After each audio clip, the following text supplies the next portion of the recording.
Հեռանկարի հյուրն է պատմաբան ցեղասպանագետ Սուրեն Մանուկյանը։ Բարև ձեզ, պարոն Մանուկյան, շնորհակալ ենք մեր հրավերն ընդունելու համար։ Հայաստանում Սփյուռքում այսօր հիշատակի միջոցառումներ են, նշում է հայոց ցեղասպանության 110-րդ տարելիցը։ Նշում է նոր աշխարհաքաղաքական զարգացումների, նոր պատմական իրողությունների ներքո։ Ինչպես են այդ նոր իրողությունները ազդում ցեղասպանության մասին մեր ընկալումների վրա։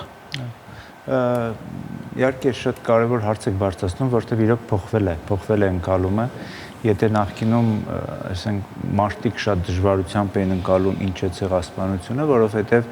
շատ դեպքերում դա կապում էին անցյալում տեղի ունեցած իրադարձությունների հետ, չգիտեմ, հոլոկոստի հետ, հայոց ցեղասպանությունը, Կամբոջա, Ռուանդա եւ այլն։ Հիմա մենք տեսնում ենք, որ մեր աչքի առաջ տեղի ունենում իրադարձություններ, որոնք շատեր անվանում են ցեղասպանություն, եւ նաեւ որոնք բանավեճի առարկա են, այսինքն այսպես միանշանակ բնորոշում չունեն։ Նկատի ունեմ Գազայում տեղի ունեցած այդ ողբերգական դաժանագույն իրադարձությունները, նկատի ունեմ Արցախում տեղի ունեցած իրադարձությունները 2 տարի առաջ եւ նաեւ Ուկրաինայում տեղի ունեցած իրավիճակը եւ դա նաեւ մի երկրորդ բանն էլ կա, այն շատ ակտիվ քաղաքական տերմին է դարձել։ Եթե նախկինում էլի հիմնականում դա հիշողության մաս էր, մարդիկ հիշում էին եւ հիմնականում, ասենք, հայոց ցեղասպանության ճանաչումը դա նույնպես հիշողության մշակույթի մեջ էր մտնում, հիշել, որ ապագայում տեղի չունենա։ Հիմա դա ակտիվ քաղաքական տերմին է, երբ որ երկու կողմներ իրար դեմ կարող են կիրառեն, օրինակ եւ ռուս-ուկրաինական այս հակամարտության մեջ երկու կողմները մեկը մյուսին ցեղասպանության մեջ են իրականացնում եւ ասենք երբ որ Ռուսաստանը զորքերը մտցրեց Ուկրաինա, հենց պատճառաբանություններից մեկը հենց դա էր, որ Դոնեցկի շրջանում, այդ շրջանում տեղի ունենում ռուսախոս բնակչության ցեղասպանություն, նույնը Գազայում, էլի երկու կողմներ եւ այդ հոկտեմբերի 6-ի հարձակումը, որ իրականացվեց Համասի կողմից Իսրայելում, շատերը դա անվանում են էլի ցեղասպանական գործողություն եւ հակառակը Իսրայելում այս տեղի ունեցող այս կոտորածը նույնպես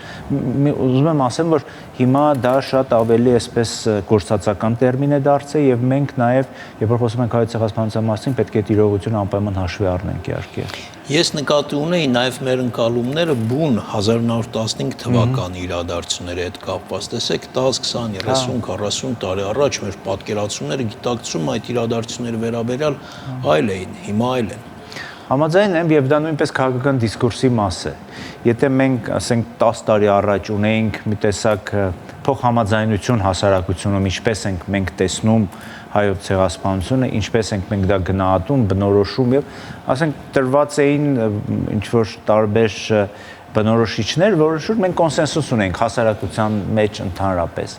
Հիմա քաղաքական իշխանությունը թեզեր է բերում դաշ, որոնք դառնում են քննարկման առարկա եւ նաեւ գիտեք ինչն է խնդիրը, որ այդ թեզերը նույնիսկ իրենց մոտ ձևակերպված չեն, այսինքն իշխանությունը ինքը չի ձևակերպել այդ թեզերը եւ ինքը այսպես դա որպես փորձաշրջան, փորձակարի նման նետում է դաշտ եւ իմ կարծիքով ուզում է հասկանալ հասարակության արձագանքը։ Օրինակ, չգիտեմ, անցած տարվա այդ հայտարարությունը հայտնի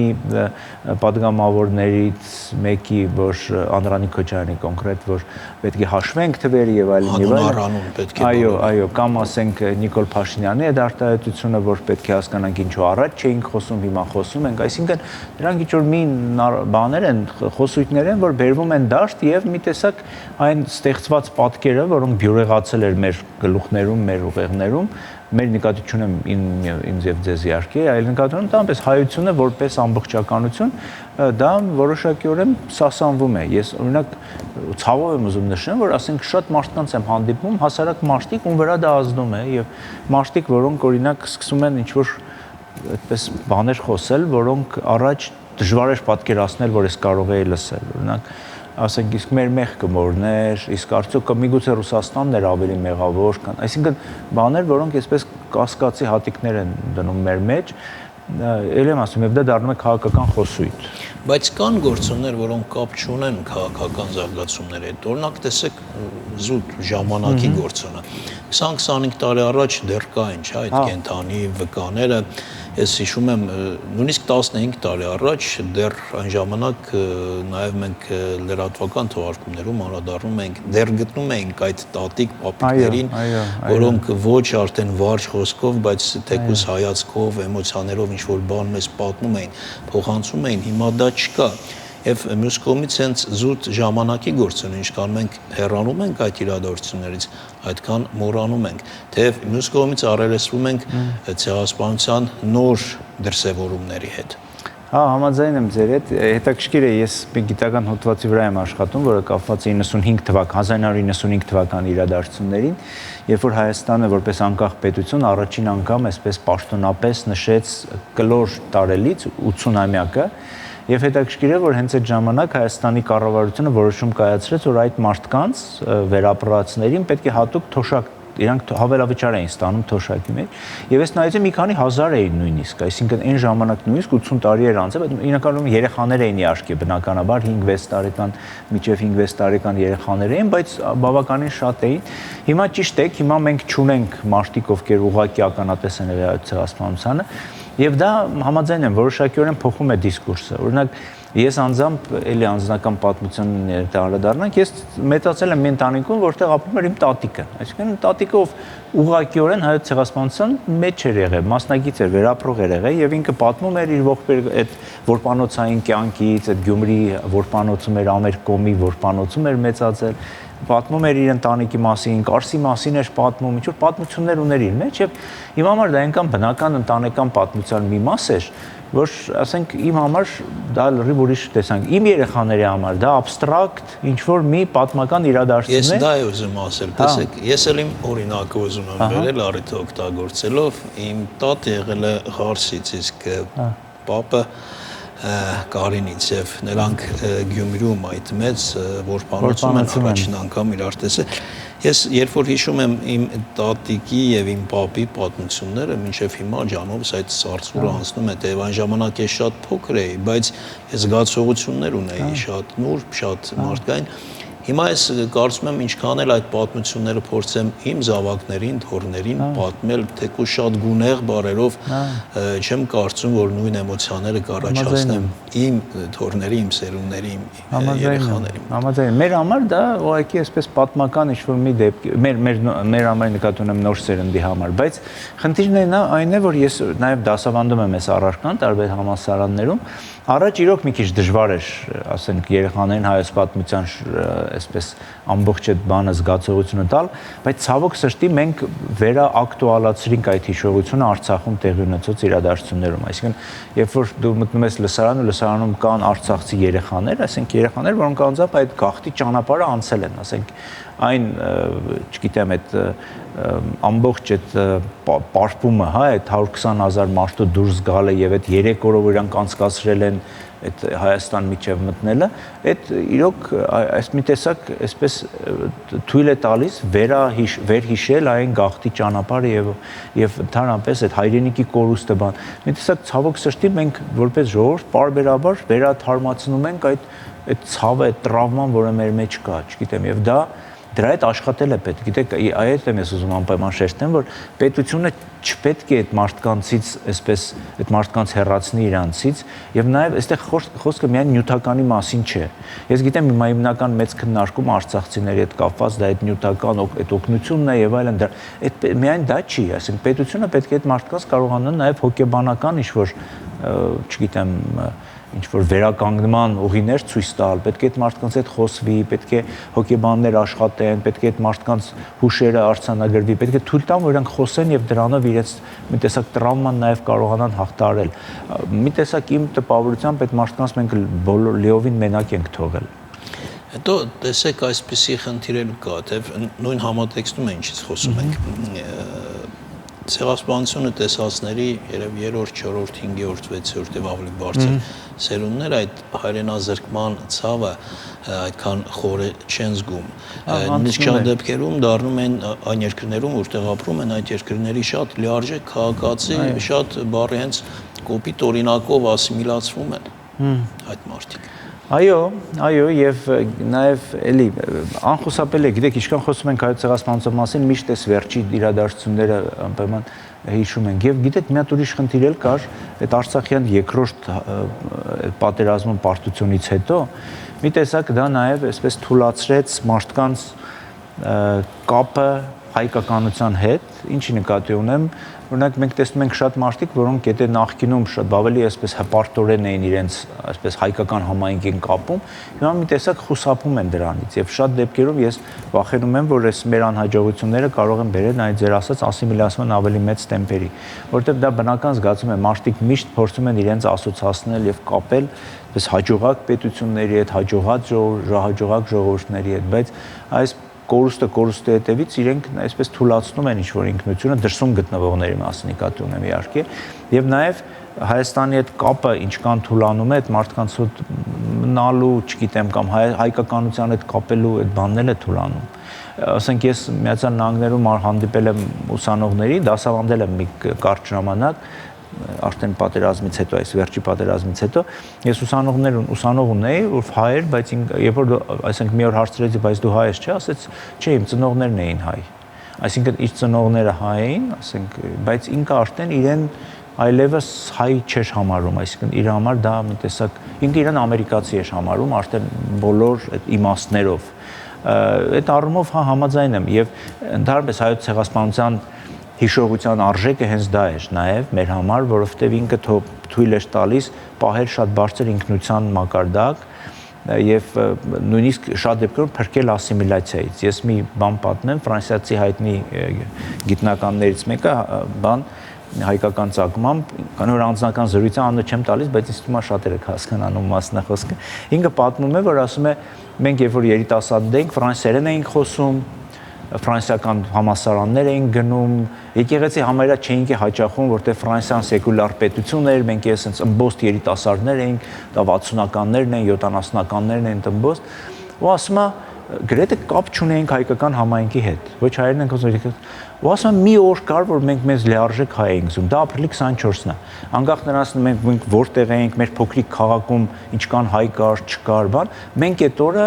գիտեինք, որ մենք ունենք միսիա, մենք ունենք առաքելություն, ապրիլի 24-ին գնալ եկեղեցի, գնալ կամ թուրքական դեսպան, եթե Փարիզում էր թուրքական դեսպանատան դեմ ցույցի եւ այլն։ Եվ ասում եմ, այդ մի օր այնքան կարեւոր էր, որ ինքը ասում եմ իմ ինքնությունը բերեց հասցրեց միջև իմ հասուն տարիքը, եւ որ ես հասկացա, որ ես կուզենամ, որ ես մնամ հայ եւ սկսեցի հայերեն սովորել, սկսեցի եկեղեցի գնալ։ Տեսեք, այդ մի օրվա ուժը էլի, եւ մենք շատ թերագնահատում ենք ապրիլի 24-ը։ Մեզ թվում է թե ապրիլի 24-ը դա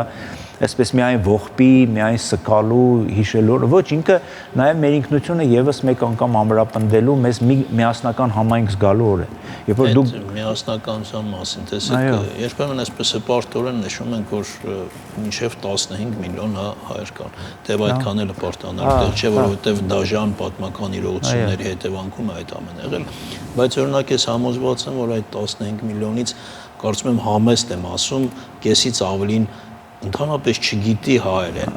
նույնիսկ տառաճանաչ չէ եւ ընդհանրապես հայկականություն չկա այդ մարդկանց ոչ մի բանի մեջ։ Մնացել են միայն ազգանունները, այդ Յան Մասնիկով ազգանունները, որոնցից մի մասը նույնիսկ դրանց է հրաժարվում, վերջի Յանը հանում է, բայց համաձայն եմ ձեր հետ եւ ցավոք սրտի մենք այդ ընդհանրապես միայն մեր խնդիրը չի բնականաբար, այսպես գլոբալիզացիան խժռում է նաեւ մեծ ժողովուրդներ, ասենք Ես այն օրը հանդիպեցի, որ պարզվում է շոտլանդացիները եւ իռլանդացիների 90%-ը չեն խոսում իրենց հարազատ լեզուներով։ Իրանք անգլիախոս են, ասենք, ընդամենը 10% իռլանդախոս կամ շոտլանդախոս մարդիկ են հենց Շոտլանդիայում։ Էլ ինչ ասել է, որ հայերը, ովքեր ապրում են Հայաստանից դուրս, պետք է հայերեն, այսպես հայերենի վրա ուշադրություն դարձնեն, բայց ես կարծում եմ, որ այդ ինքնության հարցերը շատ կարևոր են մեր համար, պահելու, պահպանելու, եւ ապրիլի 24-ը դրա կարևորագույն օրերից մեկն է։ Մենք այսօր պետք է ինձ թվում ապրիլի 24-ին մենք պետք է այդ համընդհանուր համազգային հարցերի մասին խոսենք։ Առիթ պետք է լինի, որ մի օր մենք այսպես ոնց է նոր տարվա, չէ, ասենք դեկտեմբերի 31-ին դու փորձում ես գնահատական տաս ապրած այդ քոդ մի տարվան, ինչ արեցի, ամփոփես, ինչ հաջողվեց, ինչ չհաջողվեց եւ այլն։ Ես օրինակ կարծում եմ, որ ապրիլի 24-ը մեր համար որպես ժողովրդի պետք է լինի նման մի օր, երբ որ մենք կփորձենք հասկանանք լավ էս մի տարվա մեջ մենք որպես ժողովուրդ ինչ արեցինք, մեր ինքնության ինքնությունը դեպի ուշ գնաց, ոնց փոխվեց։ Քանի որ դուք ամփոփումից խոսեցիք, ես նաև հիշելով որ աշխատում եք նաև ցեղասպանության ինստիտուտ թանգարանում, մեկ տարվա վերջին մեկ տարվա ուղղությամբ ճանաչման այդ քաղաքականության մեջ ինչ արվել ու մասնավորապես նաև հենց ցեղասպանության ինստիտուտ թանգարանում նոր նմուշներ, նոր ցուցադրություններ, բավականին աշխատանք է կատարվել այդ ցեղասպանության թանգարանում այս մի տարվա ընթացքում մենք շատ մեծ գիտաժողով ունեցանք Աշունը, այն նվիրված էր հենց հայոց ցեղասպանության ճանաչման միջազգային ճանաչման գործընթացին եւ այսպես մի քանի տասնյակ հյուրեր ունեինք աշխարհի տարբեր մասերից եւ այսպես շատ հետաքրքիր զեկույցներ են հիմա ամենայն հավանականությամբ նաև հատոր կտպվի այդ ճանաչումների հետ կապված եւ հետաքրքիր է որ դա առաջի հատորը կլինի չկար նման բան մենք դա էլ միշտ ընկնում ենք միջուր մի թակարդի մեջ մեզ թվում է որ կան թեմաներ որոնք մենք այնքան լավ ենք գիտենք որ կարիք է չկա դրանք ուսումնասիրել հետո մենք պարզեցինք որ չկա ոչ մի ժողովածու կամ չկա ինչ որ մի կոլեկտիվ մենագրություն որ այդ ամբողջ ճանաչման process-ը նկարագրի եւ ուսում եմ մեր աշխատանքը դրան կբերի բազմաթիվ նոր ցուցանմուշներ ունենք ցուցադրություններ են կազմակերպել մի քանի եւ նաեւ հիմա այս ասենք ապրիլի 24-ին ընդառաջ բացվեց մի նոր ցուցադրություն որը կոչվում է վավերացնելով ցեղասպանությունը եւ մենք խոսել ենք տարբեր երկրների ականատեսներին ովքեր 1915 թվականին աշխատում էին Հայաստանում կամ ինչ որ գործերի բերումով գտնվում էին Արևմտյան Հայաստանում եւ իրենք անձամբ տեսել են ինչ է կատարվել եւ դա գրի են առել կան գրություններ եւ այստեղ որ նայեք ֆանտաստիկ աշխարհագրություն է, այսինքն աշխարհի 70 երկրների մոտավորապես այսպես քաղաքացիներ գրել են, թողել են տարբեր լեզուներով, տարբեր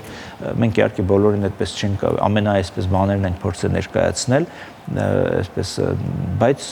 աշխարհագրությունը ցնցող է, չգիտեմ։ Առասարակ հետաքրքիր է, ինչ շատ այդպես ուշագրավ փաստեր կան ցեղասպանության թանգարանի հետ կապված։ Տեսեք, փաստերի հետ կապված շատ հետաքրքիր մի բան կա, որ դու միշտ թվում, քեզ միշտ թվում է թե ամեն ինչ պարզ է, այսինքն ցեղասպանությունը եղել է, փուլերը պարզ են, բայց միշտ մշտապես բացահայտում ես երևույթներ, որոնք մի տեսակ բան են մնացել էլի, աչքից այսպես չեն զառնե։ Օրինակ մենք վերջերս նաև տպագրեցինք հայտնի Բրիլ հրատարակությունում մի հատոր, որը կոչվում էր լռությամբ մատնված հանցագործություն։ Խոսքը ինչի մասին էր, խոսքը այն երեխաների մասին էր, ովքեր որբ էին մնացել եւ ում որ թուրք թրկացնում էին։ Շատ ժամանակ մենք այս թեման անտեսել ենք, մեզ թվացել է որ հիմնականը կոտորածի միջոցով է եղել հայոց ցեղասպանությունը, բայց մենակ այդպես չի, հայերին ոչ միայն կոտորում էին, իհարկե տղամարդկանց հիմնականում կոտորում էին, բայց նաև թուրքական պետությունը շատ լավ հասկանալով որակը մի քիչ, չգիտեմ, թող ռասիստական չհնչի, բայց այդ ժողովրդի որակը նաև փորձում էր իր որոշ խմբեր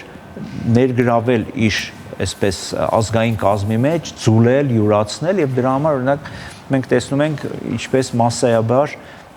հայ կանանց օրինակ առևանգում էին եւ օրինակ կնության էին տալիս, հա, իրենց, չգիտեմ, երեխաներին եւ այլն, թուրքերը, քրդերը եւ այլն, կամ հայ երեխաներին թուրքական որպանոցներ էին ընդունում,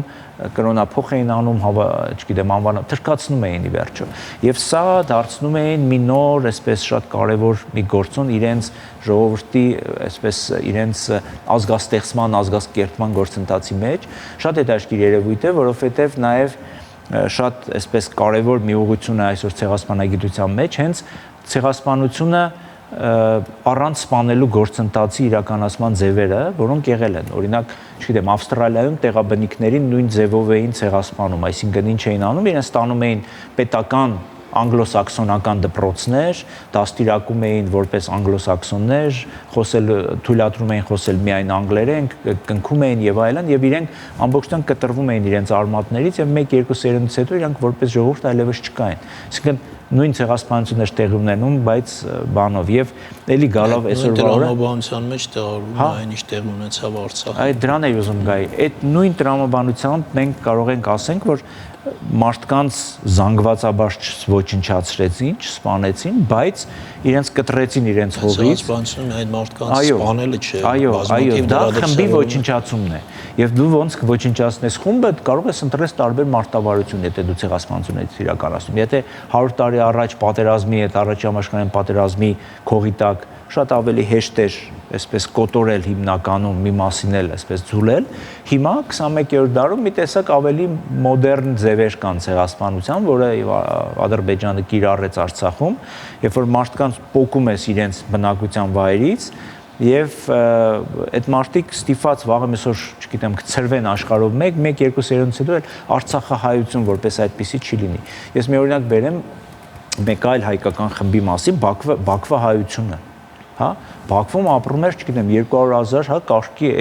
այդ քանակությամբ հայեր են, ասենք, ապրել Բաքվում եւ կարող է թվերը մի քիչ սխալ ասեմ, բայց 100,000-ից ավել հայեր են ապրել։ Եվ էլիտա են կազմել։ Այո, իրենց ուրույն, չգիտեմ, բարբարով, իրենց կենցաղով, կեցուդաձևով, իրենց մշակութային այսպես դեմքերով, որ մի տեսակ նաև այսպես սինտեզ էր, հա, հայկական եւ ադրբեջանական, ռուսական, ինչ որ մի այդպես սինտեզ էր։ Հետքը գործը արդյունքը կա մինչեւ օրինակ ճարտարապետության մեջ։ Այո, ճարտարապետներ, չգիտեմ, երկիչներ կային, բաներ կային, այսինքն մի հզոր համայնք էր, հա, շատ մեծ, եւ հիմա ուր է հիմա Բաքվա հայությունը։ Չկա, որովհետեւ իրեն զրկեցին այն միջավայրից, որտեղ իրեն գործում են, իրենք եկան Հայաստան, Հայաստանում է այսպես չգտան իրենց շատ դեպքերում, մի մասը ձուլվեցին եւ դարձան հայաստանցիներ, այսինքն, չգիտեմ, շիրակցիներ, չգիտեմ, սյունեցիներ եւ այլն, մի մասն էլ ավելի վատ, ինչ ավելի վատ էր, Հայաստանից գնաց եւ հիմա ասենք Ռուսաստանում, Միացյալ Նահանգներում նորից ձուլվում է եւ դառնում է ամերիկահայ կամ ռուսահայ, այսինքն Բաքվա հայությունը որպես խումբ իրենք չկան այլևս, գոյություն չունեն, ես ինձ թույլ կտամ դա ասեմ, եւ ես մեծ վախ ունեմ, որ նույն բանը մենք կարող ենք ունենալ Արցախահայության հետ։ Զրկվենք բարբարից, զրկվենք իրենց, չգիտեմ, կենցաղից, իրենց կուխնյայից, իրենց խոհանոցից եւ այլն, եւ այդ ուրույն այդ մի հատ առանցին այսպիսի խումբը ինքը եւ դա ցեղասպանությունն է, որտեղ դա խմբի ոչնչացում է։ Շնորհակալություն, հիմա մենք քաղաքական խնդիրներից խոսենք, տեսեք քաղաքական այդ իրողություններով նաեւ մեր խոսույթն է փոխվում։ Հիմա տեսեք ինչպես պետք է հարաբերվել հիմա օրինակ Թուրքիայի հետ։ Մենք հիմնականում պահանջատեր ենք չէ Թուրքիայի հանդեպ, բայց մի կողմից պետք է հաշվի առնենք մեր բարդ վիճակը, մեր տկար վիճակը այսօրվա դրությամբ, նաև Թուրքիայի այդ հեգեմոն, հա, դերը տարածաշրջանում, այ ինչպես այս իրողությունները համադրելով մենք պետք է հարաբերվենք Թուրքիայի հետ։ Այո, իհարկե շատ բարդ հարց է եւ ես իհարկե շատ ավելի հեշտ կլներ ինձ ասել չէ, մենք պետք է այդ նույն բանը, բայց ես հասկանում եմ քաղաքական իրողությունները, ես հասկանում եմ վտանգները, որոնք գալիս են Թուրքիայից եւ այսօրվա աշխարհում, որը կորցրել է բոլոր, այսպես այն հիմնարար կամ կորցնում են հիմնարար սյուները, որի վրա կառուցվեց աշխարհը, չգիտեմ, Պոցդամյան այդ համաձայնություններից հետո շատ վտանգավոր է դառնում այսպես նույն ռետորաբանությունը շարունակել, բայց դրա հետ մեկտեղ ես կարծում եմ, որ մենք մի տեսակ ընկնում ենք այն միշտ ծայրահեղությունը եւ փորձում ենք այսպես հաճոյանալու համար, փորձում ենք, չգիտեմ, մի քայլ ավելի լինենք, առաջ լինենք նույնիսկ թուրքական պահանջներից։ Մենք շատ դեպքերում հիմա անում ենք բաներ, որոնք Թուրքիան նույնիսկ չի էլ պահանջում մեզանից, ասենք նույն, չգիտեմ, Արարատի խոսույթից հրաժարվել է։ Այսինքն նման մի բան Թուրքիան արել է 1920-ականներին։ Կա չէ հայտնի անեկդոտը, որ թուրքական պետությունը բողոքով է դիմում ռուսական այդ խորհրդային Ռուսաստանին, որ ձեր պետության կազմում կա մի հանրապետություն, ով Արարատը դրել է գերբի վրա իր զինանշանի վրա եւ կա Չիչերինի պատասխանը, որ ասում է, բայց չէ որ ասում են, չէ որ Արարատը Թուրքիայի կազմում է, ինչ գործ ունի դա ձեր հանրապետություններից մեկի զինանշանը, Չիչերինի պատասխանը շատ սրամիտ են, որ ասում են, իսկ ինչ գործ ունի Լուսինը ձեր դրոշի վրա, եթե մենք խոսում ենք բանի այս քաղաքական պատկանելիության մասին։ Օրինակ, եւ դրանից հետո մենք երբեք Արարատի խոսույթ չենք ունեցել։ Եվ այսօր մեր պետության ղեկավարները բերում են դաշտ Արարատի խոսույթը, որ մենք չպետք է Արարատի վրա կենտրոնանալ, պետք է արագացի, չնայած իմ կարծիքով ոչ մի հակադրություն չկա, այսինքն ես չեմ նստեմ ասում արագացա հիմա ասելով։ Բայց ամեն դեպքում պետք է ինչ-որ քայլ անել։ Ես կարծում եմ, որ տեսեք, կներեք, ես հիշեցի նաև նախորդ տարվա ընթացքում այսպեսի խոսույթ էլ կար, չէ՞ որ ցեղասպանությունը միշտ շարժման առարկա եղել, շարժման թեմա եղել եւ շատ երկրներ երբեմն դա օգտագործել են որպես գործիք, Հայաստանը օգտագործել են գործիք, երբ որ Թուրքիայի հետ հարաբերությունները սրվում էին, սպառնում էին, թե մենք կընդունենք կամ կճանաչենք ցեղասպանությունը, բայց ի վերջո մեզ պետք է, չէ՞ մենք հավերժ մնալու ենք այս տարածքում, հավերժ լինելու ենք Թուրքիայի հարևանը, հավերժ հարաբերվելու ենք այդ երկրի հետ եւ ընդ որում մենք թույլ երկիրն ենք, մենք փոքր երկիրն ենք։ Չգիտեմ, հոգեպես, ոգով գուցե ուժեղ ենք, բայց ի վերջո իրողությունը այն է, որ մենք փոքր երկիր ենք։ Այո, մեծ տերությունները միշտ դա օգտագործել եւ կշարունակեն օգտագործել։ Ես հավատացնում եմ, եթե վաղը Հայաստանը դուրս գա եւ բողոք ներկայացնի միջազգային հանրությանը եւ ասի, որ այլևս երբեք մի օգտագործեք հայոց ցեղասպանության ճանաչման հարցը, Հայաստանին կասեն, որ գիտես չկա, դու շատ փոքր ես այդ մեծ թեման քո մենաշնորհը դարձնելու համար։ Հայոց ցեղասպանությունը դա միջազգային հանցագործություն է հոլոկոստի նման, հոլոկոստն է միայն Իսրայելի սեփականությունը չի։ Դա համաշխարհային պատմության, այսպես մարդկության կատարված ոչիր է եւ դրա համար ինքը համամարտկային թեմա է։ Այսինքն ես կարծում եմ, որ Հայաստանին կասեն դու չես ուզում օգտագործես, մի օգտագործենք, մենք շարունակելու ենք։ Ուզում եմ ասեմ, որ հայոց ցեղասպանության ճանաչման թեման վաղուց դուրս է եկել մեր վերահսկողությունից։ Մենք հայերս այլևս այն չենք վերահսկում։ Այն համաշխարհային քաղաքականության գաղափարական մի կարևոր գործոն է, ինչպեսին են օրինակ, չգիտեմ, ահաբեկչության դեմ պայքարը, դեմոկրատիայի տարածումը, հիմա մի նոր այսպես երևույթ կա, ապագաղութացումը, չէ, հակագաղութային պայքարը, ու նաև հայոց ցեղասպանության ճանաչումն նման մի միջազգային մեծ թեմա է, որ մեծ տերությունները միշտ կօգտագործեն։ Ես կարծում եմ, որ մենք ինչ պետք է մենք այսօր անենք ամենայն հավանականությամբ, եթե իրոք դա շատ լուրջ վնասում է Թուրքիայի հետ այդ հարաբերությունները, միգուցե այդ դա կարող ենք պատվիրակենք մեր համայնքներին, իրոք տեղերում աշխատող համայնքներ, օգնենք այդ համայնքներին, այնուամենայնիվ դա թեման բարձրացնել եւ փորձենք այդ թեման տեղավորենք այս կամ այն երկրի արտաքին քաղաքական շահերի մեջ։ Օրինակ, չգիտեմ, 19 թվականին, երբ որ Միացյալ Նահանգները ճանաչեցին հայոց ցեղասպանությունը, իրանք դա չարեցին մեր համար, Հայաստանի համար։ Իրանք դա արեցին իրենց քաղաքացիներին, Ամերիկա հայերի համար, Ամերիկայի հայկական ծագման քաղաքացիների բավարարելու համար, հա, ինչ որ խնդիրները լուծելու համար։ Ներմիջիայից ասեմ, շատ արդյունավետ է դա։ Ես ասենք ընկերներ ունեմ, ովքեր այնտեղ աշխատում են, իրենք ասում են, որ շատ հեշտացել է դրանից հետո, օրինակ, Միացյալ Նահանգներում կազմակերպել հայոց ցեղասպանության վերաբերյալ ինչ որ միջոցառում։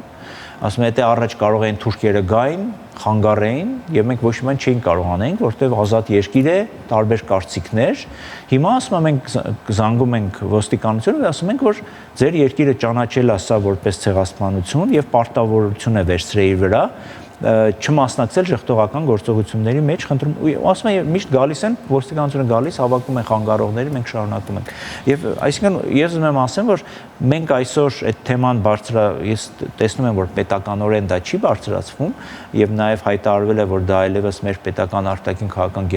գերակայություններից մեկ չէ։ Ես կարող եմ ենթադրեմ, որ դա ճնշումների հետևանք է բնականաբար, այսինքն կա ինչ-որ ճնշում, միգուցե պայմաններ կան սեղանի վրա դրած, բայց դա մեզ չի խանգարում, օրինակ, աշխատել համայնքների հետ, դա չի խանգարում մեզ պարբերաբար այս կամ այն պետության քաղաքականության վրա ազդել, որովհետև ի վերջո դա դիվանագիտությունը ի վերջո դա այդ հնարավորի արվեստն է, չէ, այսինքն դու ինչ հնարավորություն ունես, եթե այսօր դու ունես այդ հնարավորությունը անելու այլ խողովակներով, կարելի է դա անել այլ խողովակ։ Եվ օրինակ հայոց ցեղասպանության թանգարանի կարևորությունը ինձ թվում է հենց դրանում է։